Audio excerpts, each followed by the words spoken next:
Et on se retrouve tout de suite dans Enjeu patrimoine. Et aujourd'hui, la question qui nous anime, c'est peut-on déshériter ses enfants ? Évidemment, déshériter ses enfants n'est pas conventionnel, voire même complètement immoral ou illégal. En France, les enfants sont protégés par ce qu'on appelle la réserve héréditaire, ce qui veut dire que théoriquement, on ne peut pas les déshériter. Mais nous allons ensemble passer en revue les différents mécanismes légaux en droit français qui permettraient quand même d'enlever ses enfants de son testament. Avec Gwénola Devalet, notaire associé du service droit patrimonial de la famille au sein du cabinet Haussmann Notaire. Bonjour. Bonjour. Et avec Anaëlle Habitant-Azoulay, avocate en droit de la famille au sein du cabinet Darmon Avocats et Associés. Bonjour. Bonjour. Alors, pour commencer, Anaëlle Habitant-Azoulay, est-ce que concrètement je peux écrire dans mon testament « Je souhaite déshériter mon fils ou ma fille » ? Alors, dans l'absolu, oui, parce qu'on a une liberté testamentaire et puis on a une liberté de rédaction surtout. Et sous votre contrôle, maître, on a également énormément de testaments qui sont rédigés en la forme holographe. Donc, très souvent, sauf pour les plus précautionneux, sans qu'il y ait de conseil ou d'assistance préalable par un professionnel du droit. Donc, quelqu'un de tout à fait profane peut parfaitement insérer une telle clause. La question va surtout se poser de savoir quel est l'effet qui va découler d'une telle clause au moment de l'ouverture de la succession. Et la réponse, en France en tout cas, est qu'elle n'aura visiblement pas d'effet, puisqu'on ne peut pas déshériter un enfant en France, puisqu'on a le mécanisme, le garde-fou, finalement, de la réserve héréditaire, qui vient consacrer une quote-part minimale du patrimoine qui est attribuée de droit aux enfants. Donc on va redéfinir tout à l'heure la réserve héréditaire, la quotité disponible, etc. Juste avant, Gwénola Devalet, vous qui êtes notaire, si jamais vous voyez je souhaite déshériter mon fils ou ma fille dans un testament, qu'est-ce que vous faites ? Est-ce que c'est possible d'invalider ce testament ? Alors, ce testament sera réputé non écrit. Je ne pourrai pas faire exécuter les dispositions testamentaires, puisque, comme l'a dit Anaëlle, effectivement, je devrais considérer que cet enfant ne peut recevoir moins que sa part de réserve héréditaire. Donc, je ne pourrai pas l'exécuter dans le cadre de la succession.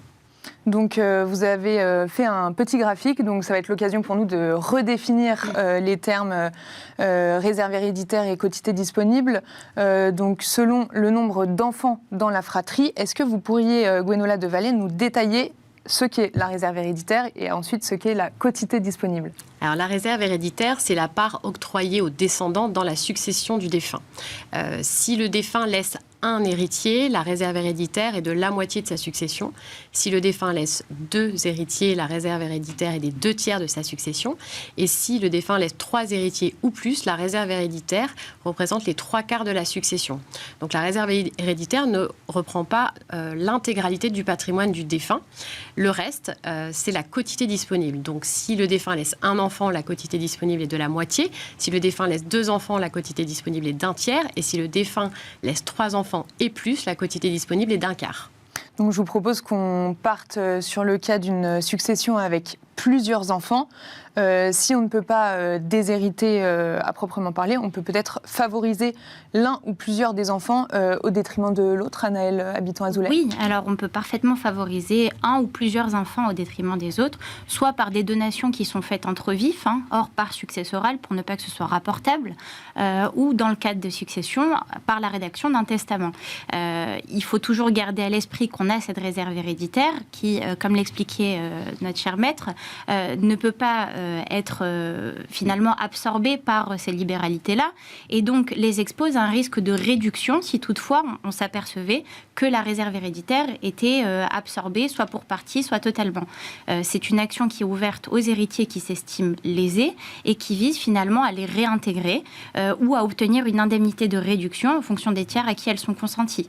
Anaëlle Habitant-Azoulay, si jamais la personne donne tout son argent à des associations, par exemple de son vivant, s'il ne reste plus rien à léguer, est-ce que l'enfant il est de fait déshérité ? De fait, oui, mais il est protégé néanmoins par sa réserve héréditaire et donc l'action en réduction lui est ouverte, même à l'égard d'une association, en sachant que de toute façon, toutes les donations qui sont consenties à des associations sont forcément enregistrées, donc très facilement retraçables. Et en fait, ce qui va se passer au moment du décès, c'est qu'on va reconstituer le patrimoine du défunt tel qu'il existe au jour du décès et tel qu'il aurait existé si ces donations n'avaient pas été consenties, pour pouvoir calculer d'une part la réserve héréditaire des enfants sur ce patrimoine, et d'autre part, la quotité disponible. Et si on s'aperçoit qu'on n'est pas dans les proportions légalement prévues, à ce moment-là, une association est susceptible de devoir verser une indemnité de réduction au profit des héritiers lésés. Donc en fait, ça deviendrait la réserve héréditaire qui leur reviendrait de droit pour la succession. Tout à fait. Est-ce que vous avez déjà eu connaissance de tels cas Pas directement vis-à-vis des associations, mais à l'égard de tiers, oui, très souvent, surtout quand on est dans le cadre de familles recomposées et qu'on cherche à protéger notamment le conjoint survivant. C'est quelque chose qu'on voit assez régulièrement. Parce que comment ça se passe dans le cadre de familles recomposées, justement, avec d'autres enfants et un autre conjoint ? Alors, le conjoint survivant a de toute façon des droits concurrents qui sont protégés par la loi et il intervient finalement en indivision très souvent avec les enfants issus soit du deuxième lit, soit du premier lit. Mais il peut arriver que le défunt veuille de son vivant accorder les protections, les droits les plus larges finalement à son conjoint survivant et se méprenne un petit peu sur ses facultés eu égard à la quotité disponible dont il dispose. Donc c'est toujours le même système qui est l'action en réduction. D'accord. Je vous propose qu'on parle un petit peu du viager qui pourrait être utilisé comme une technique pour déshériter volontairement son fils ou sa fille. Est-ce que vous pourriez nous expliquer un petit peu, Anaëlle, habitant Azoulay, le viager, comment ça fonctionne et dans quel cas ça pourrait déshériter du coup son enfant ? Oui, alors le viager, c'est une vente qui va intervenir donc du vivant du défunt au profit d'un tiers. Alors on peut distinguer un viager libre dans lequel il va céder finalement tous ses droits et le transfert de propriété finalement va opérer dès l'instant où le viager est signé, ou un viager occupé, auquel cas il va y avoir un démembrement de propriété, c'est-à-dire qu'il va conserver dans ce cas un droit d'usage et d'habitation sur le bien à titre viager, donc jusqu'à son décès, et finalement la nue propriété sera attribuée à l'acquéreur. Et ce n'est finalement qu'au jour du décès que usufruit et pleine propriété finalement vont se réunir sur la tête de l'acquéreur et donc le patrimoine du défunt ne sera pas constitué du bien qui a été cédé en viager.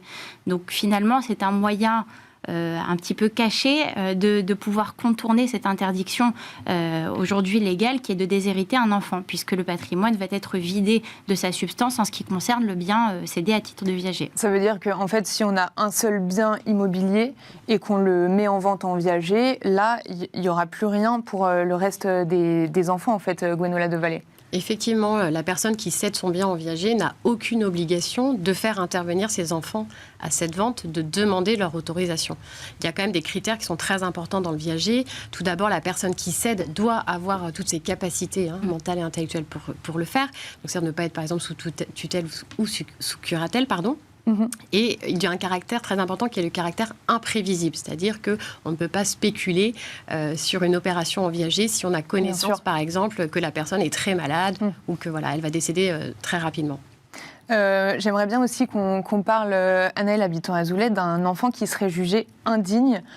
Comment un enfant est jugé indigne et dans ce cas-là, est-ce qu'on peut déshériter cet enfant, Anaëlle, habitant Azoulay ? Oui, alors l'indignité successorale, c'est un procédé légal qui va effectivement conduire finalement un enfant à être déchu de tous ses droits en qualité d'héritier dans la succession d'un parent à l'égard de qui il aura commis des faits graves. Donc on a des cas d'indignité automatique qui sont listés à l'article 726 du Code civil notamment.